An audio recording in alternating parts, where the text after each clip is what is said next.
I'm going to introduce the speaker.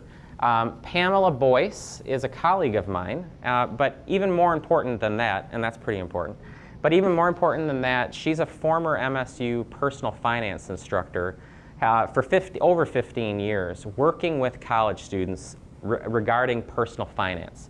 So she taught basic skills of finance, I think that are incredibly important for success throughout these students' lives.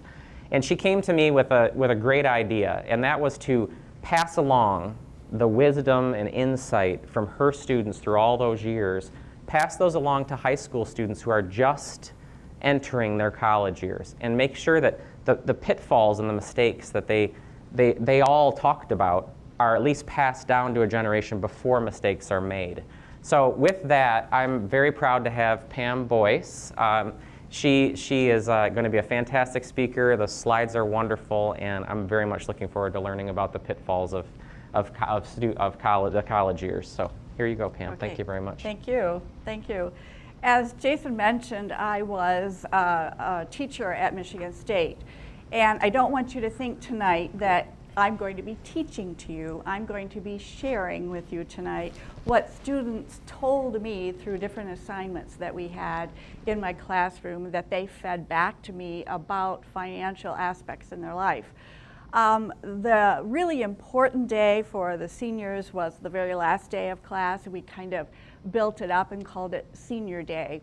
And so the seniors would get up in the front of the class and they would share something to the undergraduates that would be like something they would write in their yearbook, which of course they didn't have a yearbook, but it was wise words of wisdom that they would pass down to the undergraduates. And that's what you're going to be hearing a lot of that tonight.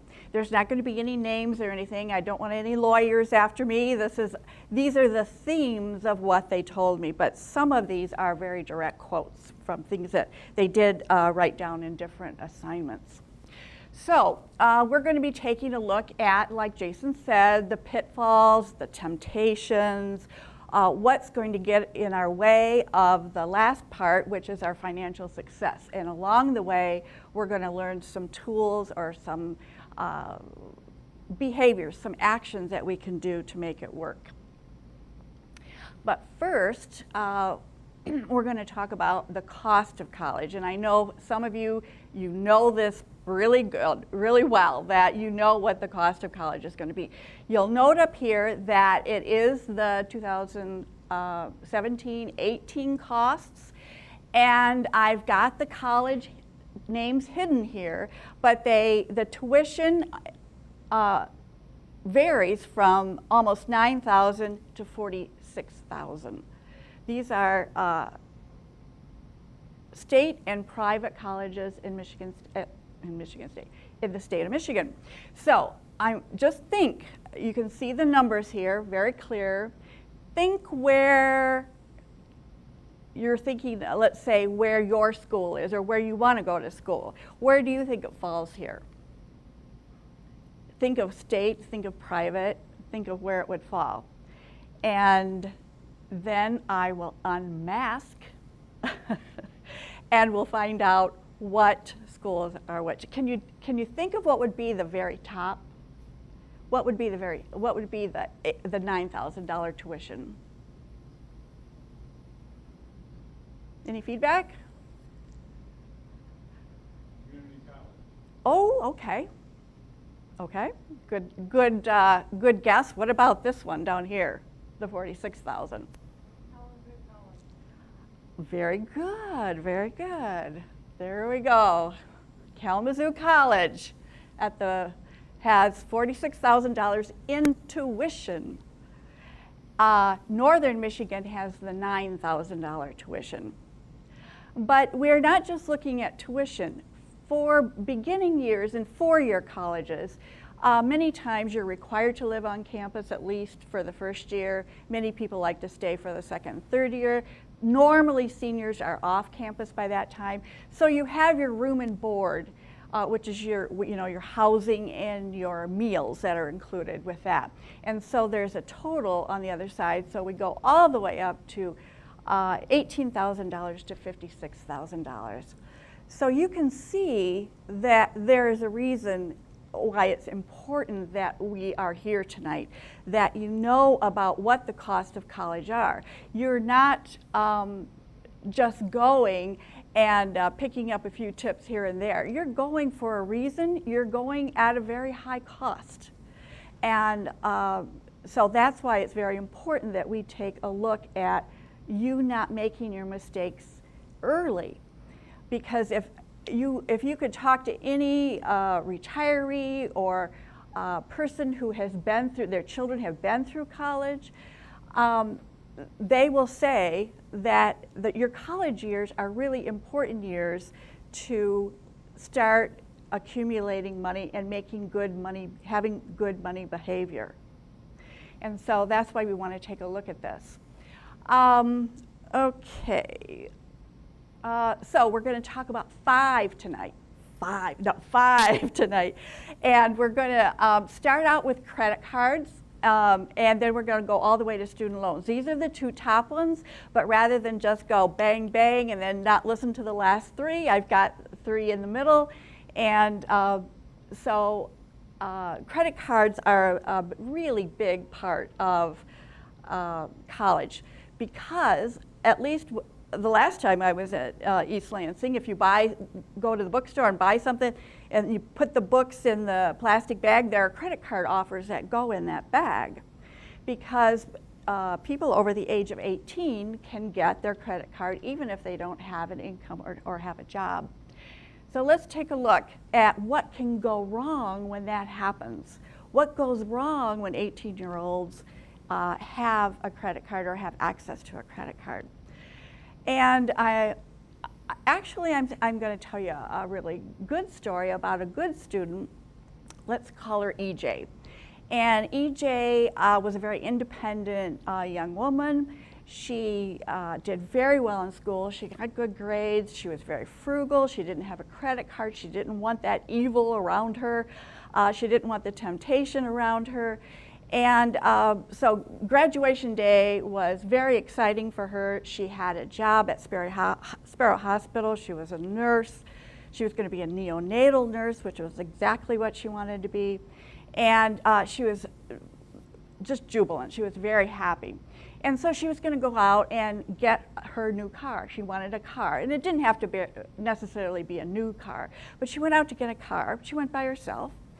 And she came home madder than a wet hen. She came home because she couldn't get credit. She could not get a loan to get this car. She did everything right. She got good grades. She didn't, spend on her credit card. She was very frugal. And now, lo and behold, she didn't have the information for a credit history. And to think about it, if you're going to lend some money to a relative and you know that that relative is going to pay you back, hey, you can do that. But if you come up to John Doe on the side of the street and they say, hey, can you give me a loan? You're not going to give them a loan. You have to have some information about yourself before you're going to get a credit card. And so it is important for a college student to have a credit card in their own name, because they need to start developing this credit history and this good credit behavior. And so you can have, maybe high school students right now have a joint credit card with one of their parents, a mother or father. And let's say it's with your mother, and your name is on the Macy's credit card, and so you can go in and charge, she can go in and charge, and everything's just hunky-dory. But that's okay as long as everything is okay.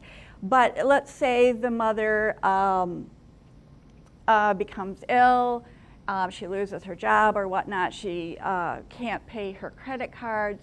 That student that's in high school is going to be affected by that, because that bad payment information is going to go on that student's credit history. And in college, a lot of the college students would say, oh, I'd never have a card with my mother. She's such a spendthrift, and she gets in trouble really bad. So, it can go either way, whether it's the student or the parent, but it means that you are liable. If the mother doesn't pay, the child has to pay. If the child doesn't pay, the mother has to pay. So it's kind of a dangerous situation. So some parents have an authorized signature so that the student can just sign at Macy's, and that's perfectly fine with Macy's. But the point of that is that none of that information goes to Macy's. None of that information goes to the credit bureau because it's just an authorized signature. So the parent is still liable for it. So it doesn't help the student to have an authorized signature on a card to develop a credit history. Then a really key thing is to think about debit cards versus credit cards. And debit cards are cards, and when you use it at Myers and you're going to Myers and you're using your debit card, that money immediately comes out of your checking account. It comes out of your bank account. And I know that happens because one day I was at Myers, used my debit card, went home, put my groceries away, and I thought, oh, I'm going to just check my bank balance right now and see what's going on, because I can tell what my husband's doing throughout the day when I look at it. But it had already hit my bank account. So there's no lag time whatsoever. It can happen immediately. So you need to have the money in the bank when you use your debit card versus a credit card. A credit card is a temporary loan. It is a loan. It just goes through Visa, but it's attached to either a credit card or a bank. And so it's a loan from that credit card. It's a loan from that bank. They charge you interest, and there is a lag time, so that you do have some time, about 30 days, to pay that loan back. So a debit card and a credit card are very different. They look almost exactly the same, but make sure when you're pulling it out that you're pulling the correct one out. And so when you have your credit card, and an 18-year-old has a credit card, and you think, oh, that's a little scary. It's okay if you know the rules of the credit card. And there's many, many more than we're going to talk about tonight. But I just wanted to highlight the FICO score, because that FICO score is with you throughout your life. It will go with you to the grave. As long as you are a consumer, as long as you buy things, that FICO score is going to be with you. So you need to know all about it and how it works. And who cares about the FICO score? And I'm telling you, everybody will care. When you want to rent an apartment, the landlords will ask you to run permission to run your credit history. And so you need to have a good credit history to get that apartment that you want. Some employers look at your credit history and at your FICO score to see if you have a high score or a low score, because it kind of tells a little bit about your behavior. How diligent are you about paying attention? How diligent are you about paying on time? It also affects your car insurance, the car insurance rates. If you have a low credit score, your rate is not going to be as good as if you have a high credit score. Now, many car insurance companies will disagree with that, but that's okay for them to disagree. The research shows that there is a correlation between the two. It's not one-to-one, but there's a correlation between high credit scores and lower insurance rates. And that goes for loans too. If you have a really bad credit history, guess what? You will still find a credit card that is available to you, but it's going to be at interest rates of 21, 22%. So the interest rates that will be charged on things for you when you have a bad credit history is just going to be higher and cost you more money as you use that money. So I want you to take a look just at how FICO figures out their score. And let me back up and say FICO really stands for Fair Isaac and Company, FICO. The credit bureaus keep the data, and then FICO takes the data from the credit cards and runs it through an algorithm that is secret, like the Bush's baked beans secret. It's a secret, and you don't know how they do it, but this is what researchers have said, how they figure out your FICO score. The largest part of your FICO score is your payment history, meaning one thing: do you pay on time? That is the most important thing that you can have with a credit card, is to pay on time. Then how much, the next category is how much total is owed. And the secret here is you have a credit limit on your credit card. Let's say it's $1,000. If you can keep that under 30% of $1,000, which would be $300, if you can keep your balance that you owe on your credit cards under that 30%, that's a really good use of the credit card. Another break point is 50%. If you can keep it under 50% of your limit, you will get a better score. If you go over 50%, that could become problematic with your credit score. So try to keep it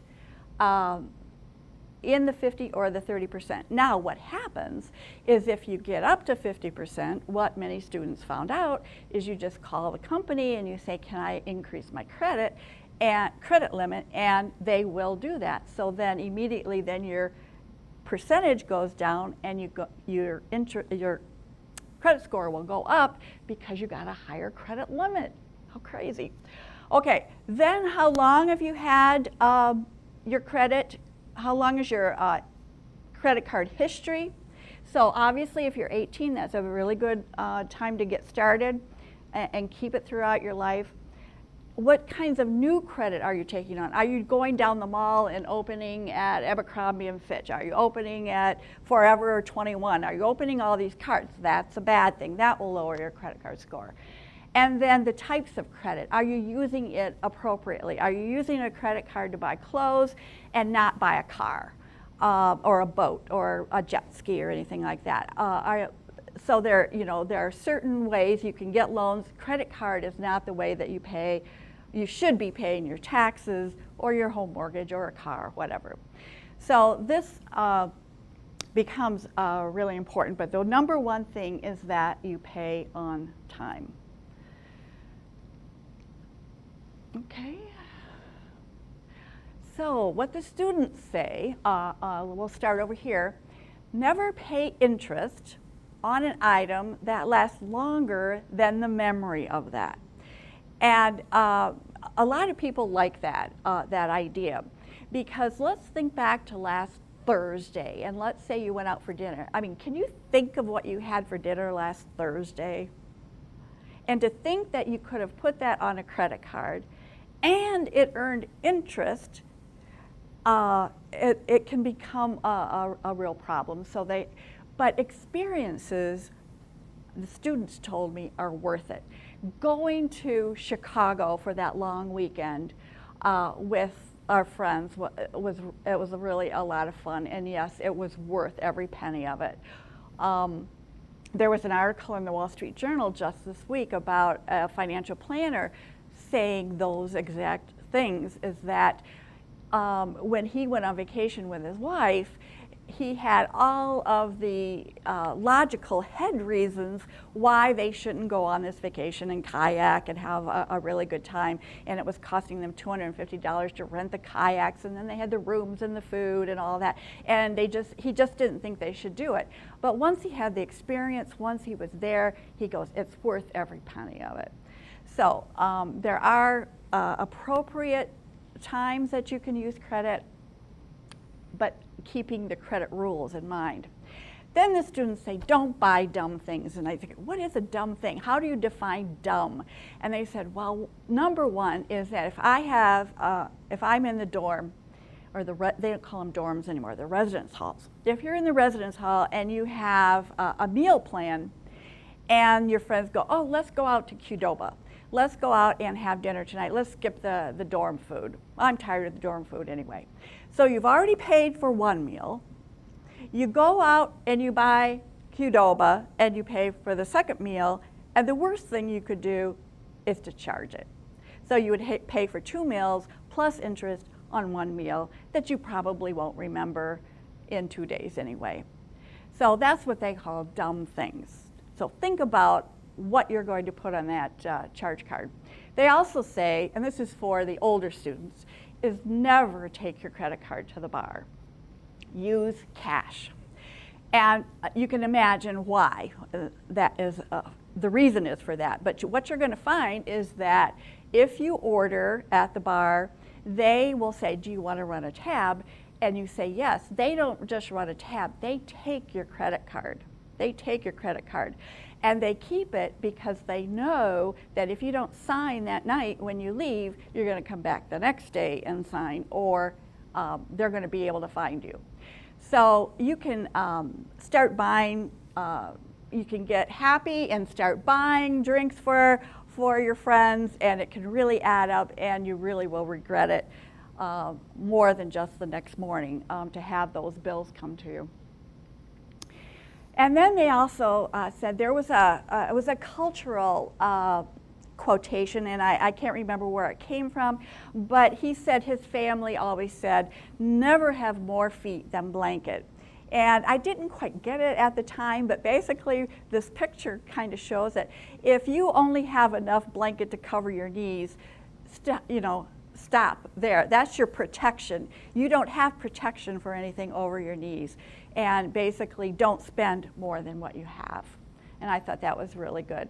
The Millionaire Next Door book will say, big hat, no cattle, meaning people spend, but they really don't have the assets to back it up. So there are different ways to say that. Let's take a look at tip number 2 that the students will tell you, and it's to live like a student. You can see here we have the residence hall room, and this is definitely a student room. But what we find is,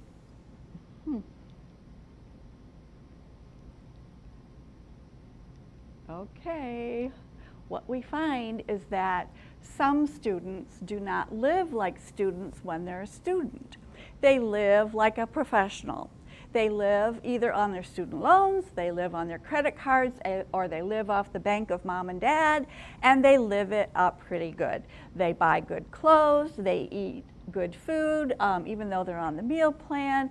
They have a car, they have nice handbags, they have nice Nike shoes.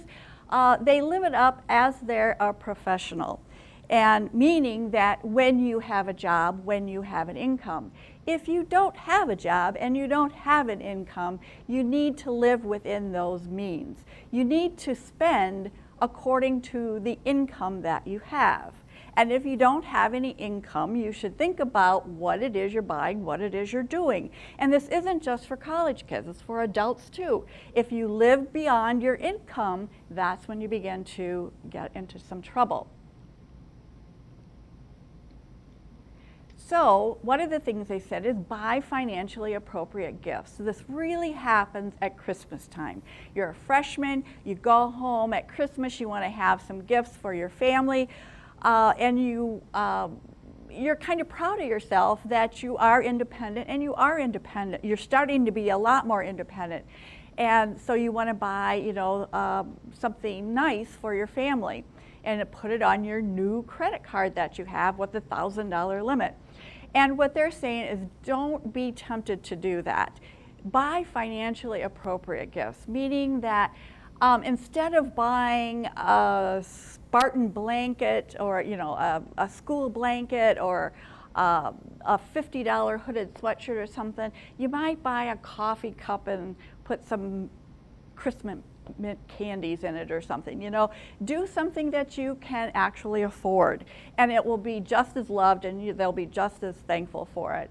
They truly do not want you to use your credit card to buy fancy gifts. They want you to live frugally, and so you can do that. So just some ideas about what is it that you can do. Maybe you're an artist, maybe you're a poet, maybe you are a songwriter. Those are the things that you can give. Or think about them. What do they like? Do they like to read? Do they like to travel? You could give them a travel book or something like that. Or just a simple picture of you and them in a frame or something like that. That's much more appropriate than charging it on a credit card. And when you live like a student, guess what? You should go to class. And they didn't, these weren't just the very fine students that would say this. They, as seniors, they realized they made mistakes by not going to class. And they wanted to tell the undergraduates to go to class. And at this point, I want to talk about what is the cost of not attending. And as we took a look at the tuition of just the tuition, not the room and board, of the tuition from Northern all the way down to Kalamazoo College, you saw a big difference. Well, right in the middle there was Michigan State, and I'm not using Michigan State because that's where I was. It was because it was in the middle. I wanted to use the middle one. And their tuition for one credit was $468, I think. Oh, I'm sorry. $468. And I've asked somebody in the audience with a calculator to take that $468 and times it times 3, because the normal class is a 3-credit class. And that total is $1,404. It cost just about $1,500 to take that class. There are 10 weeks in the semester. You usually go twice a week, so divide that number by 20 and we'll get the cost of each class. $70. So if you want to sleep in, if you want to play that extra video game, if you want to play another round of euchre, then you have to think in your mind, is it worth $70?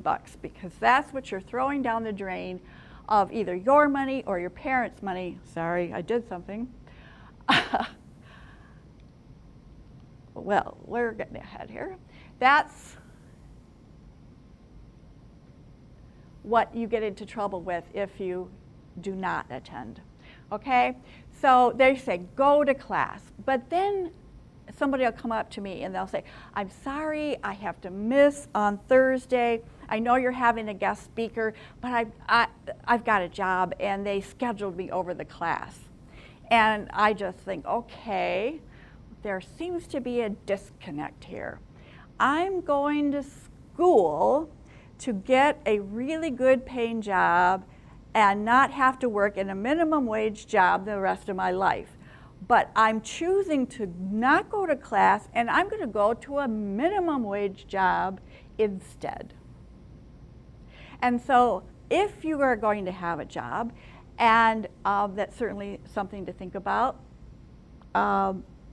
you got to make sure that your schedules work with a student and not over your class time.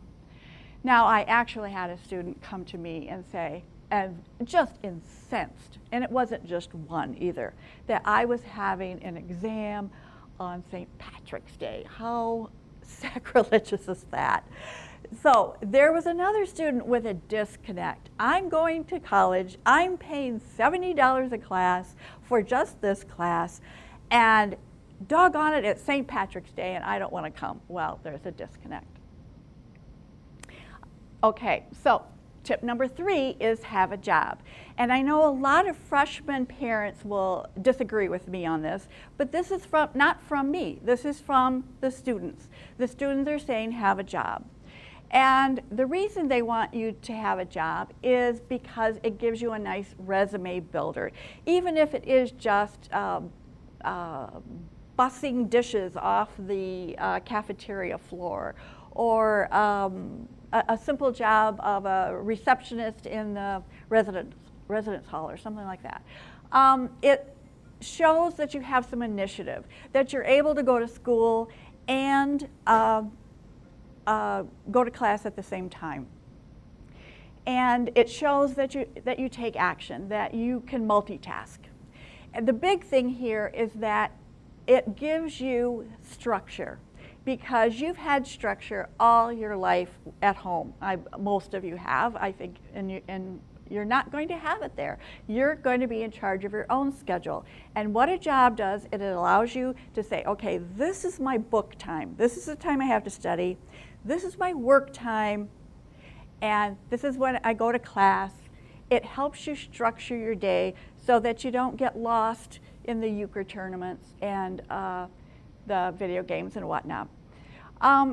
And it allows you to they're telling you to keep records on what you're doing, because you then can tell your money where to go rather than the money telling you where to go. It gives you the ability to, when you have an apartment, to pay utilities, your portion of the utilities. If you know that that's coming up on the 20th of the month, you know that you have to have that money set aside to be able to pay your amount for the utilities. Another thing to think about is that you are graduating and you're going to be your own corporation. You're going to be the incorporation of you. Whatever your name is, that's your new company. And it's going to have startup costs. You're going to have housing. And if you go to Chicago, they're going to need application fees. Maybe you can't get in right away, so they charge you a wait list fee. Then you have to have a security deposit, and it might be the first month and the last month's rent. So that could add up to thousands of dollars right there. Then, of course, you're going to have to pay for the water and the electricity and the cable and the internet and the newspaper and the trash removal, and it goes on and on and on. This is going to happen to you right with your first job out of college, and so you have to have some startup costs set aside so that you can be able to pay that, and the only way you're going to be able to do that is if you have a job. You're going to need transportation. You're going to, it doesn't have to be a brand new car, it can be a used car, but you're going to need transportation, and you're going to need new clothes, in that you're not going to walk into most new jobs wearing the clothes that you wore every day at college. And so you're thinking, how can I work and go to school and study? How can I do that? And what I like to talk about is you've got to look at your behavior. You've got to start looking at, am I spending my time in the right way? Am I spending my money in the right way? If I'm not, how can I change that behavior? And a behavior change theory takes us up these steps. And I have a little Sparky over here on the third step, because that ends up being the most important step. But the first step is to know, it's called no awareness. You have no problem whatsoever. You don't know that you're in trouble. You don't know you need those startup costs. You don't know that you need that application fee, that deposit fee. Well, guess what? Now you know, and you're not in that category anymore. You're in the category of awareness. You now have had your wake-up call, and you now know that you need it. So you're in the step of awareness. And a lot of people get stuck in that awareness category. Think of needing to lose weight, to change your behavior to lose weight, and to change your behavior to put some money aside. You have no awareness that you've put some extra pounds on until it's time for your class reunion, and you can't get into the clothes that you want to wear. And so there's your significant emotional event that you go, okay, guess what? I need to lose some weight. And that's your awareness. And some people, well, okay, they'll read about fats, no sugar, no dairy, no GMOs, or whatever. They'll read about it, they'll buy cookbooks about it, and they just get stuck in this loop of getting more awareness, and they don't lose a pound.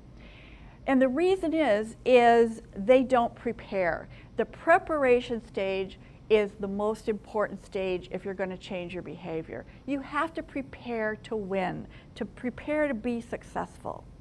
And if you're using the money to set aside, example, I would say then you would need to have a checking account. Do you have a checking or savings account with a bank or a credit union? Do you have automatic, deposit into the checking account, or do you get the check from your employer and then you take it to the bank? It's much easier if you have direct deposit, and that takes it out of your hands. Do you have an automatic X number of dollars set aside into a savings account? That's all preparing to be successful. And then you move to action. So if I'm down here and I'm aware that I have to lose weight and I'm going to start today, are you going to be successful? Probably not. Because what you have to do, if you use the weight loss example, is you've got to clear all the chips and the chocolate and the ice cream and everything out of the house. You have to go to the grocery store, get the fruits and vegetables. You have to, have your menu planned. You've got to think ahead, and then you go to action. It's very rare that anybody can move from awareness to action without preparation. So think about that as you prepare to graduate, as you prepare to reach a financial goal.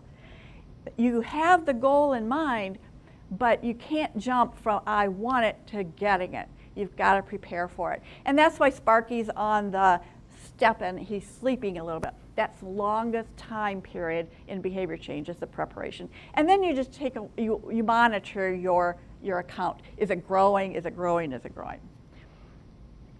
The last tip they have are weekend drains and what happens on the weekend.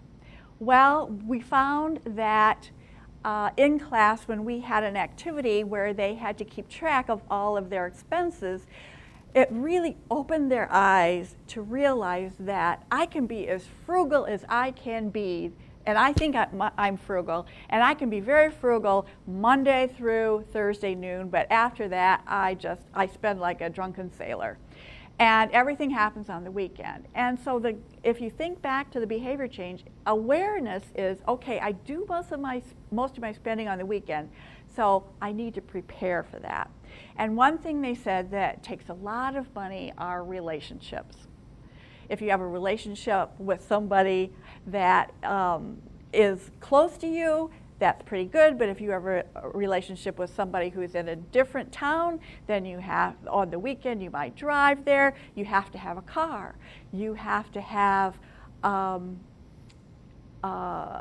your insurance and gas and whatnot for that. That costs money. Then what are you going to do when you get there? Well, you're probably going to go out to eat. And so then you're going to have gifts and whatnot. So relationships cost a lot of money. Now, am I saying don't have a relationship? No, absolutely not. And they're not saying don't have a relationship. They're just saying, hey, if you have a relationship, it's going to cost you a lot of money.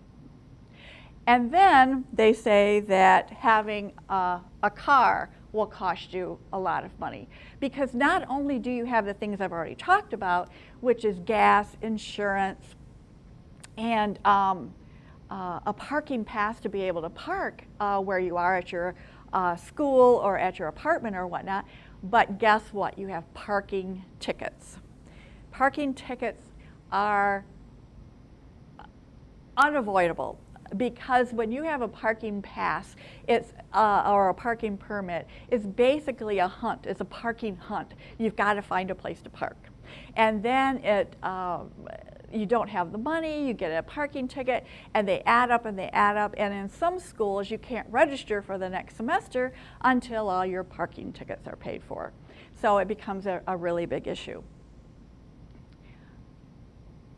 The other thing is, I really wasn't aware of this until, of course, I was teaching, and they would walk out Thursday, and my class went to 11:40 a.m. in the morning, and of course it was close to noon, and they go, oh, have a good weekend, have a good weekend, and I looked to the graduate student, I go, it's not the weekend.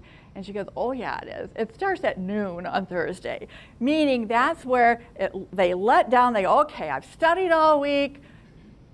Sunday night, Monday night, Tuesday night, Wednesday night, and then they don't do it on Thursday. I'm not saying that's right. I'm saying this is what they said to the undergraduates. That why does the weekend have to start at noon on Thursday? It doesn't. There are a lot of students who go to school on Thursday afternoon and Friday morning and Friday afternoon, and I know some who even went on Saturday morning. You don't have to, go that route. You have options. And so that brings you to the awareness. So the very last, tip number 5, has to do with student loans. And why are student loans so important? And I can't tell you enough that it can impact you for a long time. Let me just take you back to 2008 when I was at school, and I know you were probably 9 years old or 8 years old when in 2008. So, but you were able to look around at the economy. I'm sure your family was impacted by 2008 when there was the big recession, almost depression, and the stock markets dropped dramatically. People were let go from their jobs, people lost their homes, people weren't hiring. And in the fall of 2008, as personal finance students, we followed that daily. And over the weekend, when big things happened, we didn't know if the banks were going to fail. It was a very, very impactful time to be in personal finance. And what happened is a lot of students, especially the seniors, they get their job offers around September or October if they were going to graduate in December, so that they were going to go and start their jobs, let's say, in January. Well, many of them, when they went home over Thanksgiving vacation, their job offers were pulled back and said, we're sorry, we're not doing any hiring. In fact, we're letting people go. We can't hire you. And so here are students with big student loans, with the expectation that they were going to have this good salary, and now they had to go home and live with mom and dad turned their room into a TV room, and now you're going to be living in the basement with the dog, and it's very different than the offer that was made. So we want to think that we live in the land of rainbows and unicorns, but it just doesn't happen all the time. It's not always in your control. You have to have your safety net. You have to be ready for the economy or divorce or death or something that would happen in a family, that you've got to have that safety net to think about. And so if you have large student loans, that is, you're not able to have that safety net quite as much. So what do the students say about student loans? How can you have smaller student loans? Well, one thing is to take classes at your community college. And on the very first, or actually the third slide, and I unveiled or I unmasked what all the colleges were, and we went from $9,000 a year tuition to, what was it, $46,000 a year. I failed to point out that on the very bottom line, I looked at Northwestern Michigan College. Did you see what that was? It was $3,000. Look at the difference between $3,000 and $9,000. It's 1/3 of the cost. And if you are able to go to a community college and willing to go to a community college, it's a wonderful way to get your required classes out of the way and then transfer to a 4-year college after your 2 years. It works very well. It's an economical way to do it. I realize it's not for everybody, but if you could even take classes in the summer when you're home, maybe get your math out of the way in the summer at a community college, or your science or your literature or whatever. that's required, and it'll be at a much lower cost. Try to graduate early. Take some. Maybe you want to work and go to school in the summer. That will help you graduate early. They ask you to apply for scholarships, no matter how small. $250, $500. All of those little scholarships put together will show the next person that you apply for a scholarship for that you are interested in college and that you would benefit from this scholarship. It makes you more desirable for an applicant, an attractive applicant, I guess.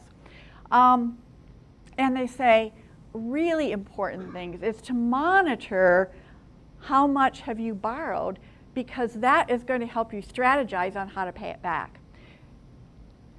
So let's take a look at, let's take a look at the limits for federal student loans. This is federal only, not private or not school-given loans. These are just from the federal government. A freshman, the maximum they can borrow is $5,500, $6,500, and then the last 2 years, $7,500. Add that all together, it comes up to, I'm going to ask our calculator over here to tell us what does that add up to. If you just took the limits on the 4 years, it would add up to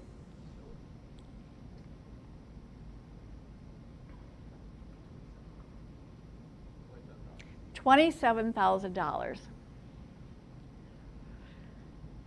So you graduate with $27,000 in debt in your backpack, and you're walking around like this when you graduate because that backpack is so full of debt. And it doesn't allow you to do things. What doesn't it allow you to do? Well, guess what? You're not going to be as desirable of somebody in a relationship if you've got a whole bunch of debt.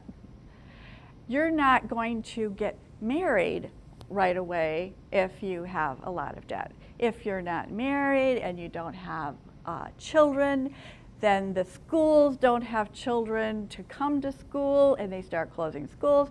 The community doesn't have a good citizen base of participating citizens. You aren't buying a home. The community likes home buyers because home buyers vote more than renters do. And so everyone cares about your debt, not just you, everyone cares. And the government cares. I'll talk about that in a minute. But you can have debt. You are probably going to need it with the cost of college at what it is right now, but keep it under control. 2 ways to have a federal student loan is subsidized and unsubsidized. And actually, this is kind of out of your control. But people who are in the greatest need will be able to get a subsidized federal loan. That means that the government will pay the insurance on that money while you are in college. Because you get started, interest starts accumulating when the money is dispersed. So the government will pay that interest while you're in college if you get a subsidized loan. If you're not in the greatest need, you can still get a federal student loan, but the interest starts on the day it's dispersed and it keeps accumulating. So you can graduate and have not only the principal, but all of the accumulated interest when you graduate, which adds up very quickly. And so even as a student, another reason to have a job is to pay the interest on your unsubsidized student loans. So how much is too much? We know that you're going to graduate with $27,000 if you take only the student loans and you take them up to the limit. Well, you should only borrow as much as your expected annual salary. Meaning if you're going to be a child care worker, who you graduate from child development, wonderful major, very smart major, but their job prospects are going to be very different than somebody who's graduating in engineering. And so watch your student loans to make sure that you're not going to be borrowing more than what you can actually earn when you get out. And you need to, remember I told you before, the student said you've got to watch what you do. They also say you've got to watch how the loans add up and how the interest adds up.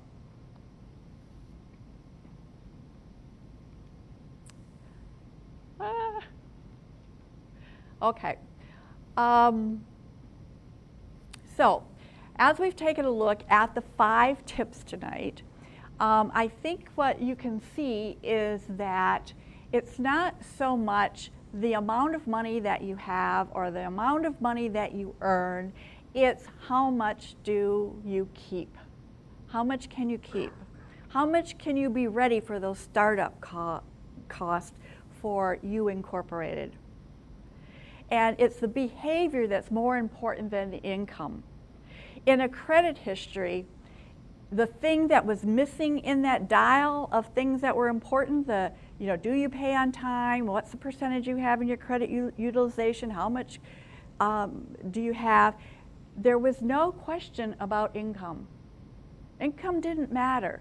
You could be a student and have a high credit score, and you can be a millionaire with a very bad credit score because of the behavior.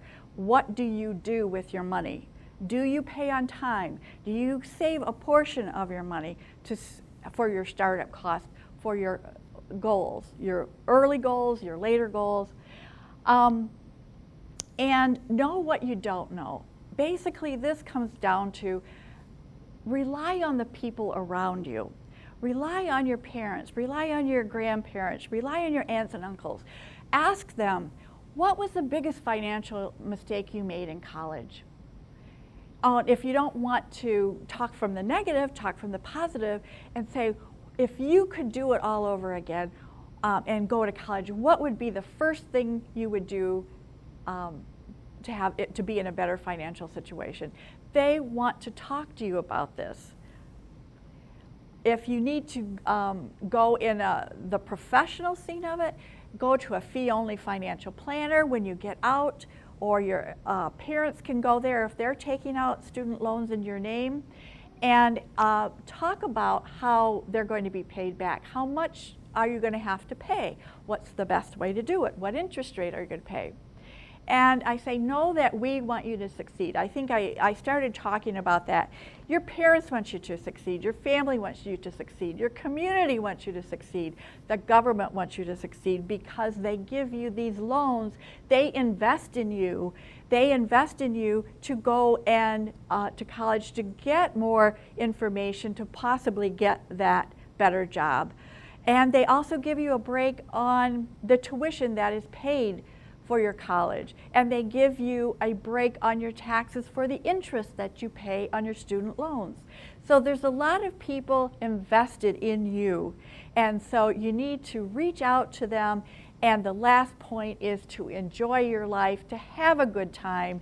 That it sounds like that money is going to be a really bad issue, but it doesn't have to be if you take that step of preparation and really prepare for your financial success. People want you to succeed and rely on them.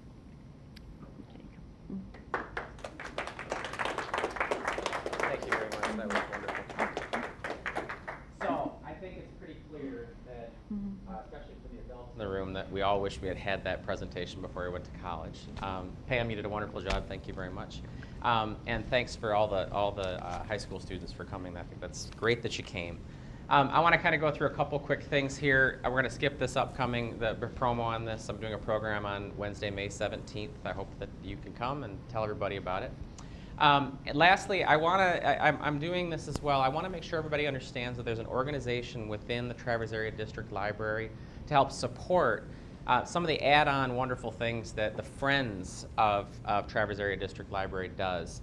Things like Ancestry.com, for example, is a service that library patrons can enjoy, and Friends of the Traverse Area District Library help support that. You can become a friend by grabbing a pamphlet in the back or going online to tattle.org/friends. And for $5 and $10 for an individual or a family, you can become a friend of Tattle and help support many of these fantastic programs like Poets Night Out and the TC Reads and the National Writers Series Library that you have access to. So be sure to sign up. It's an important thing to become part of the community and to help support the library system. And lastly, I want to thank, of course, the library for this wonderful facility, as well as the Senior Center, another cooperative partner of the Money Series.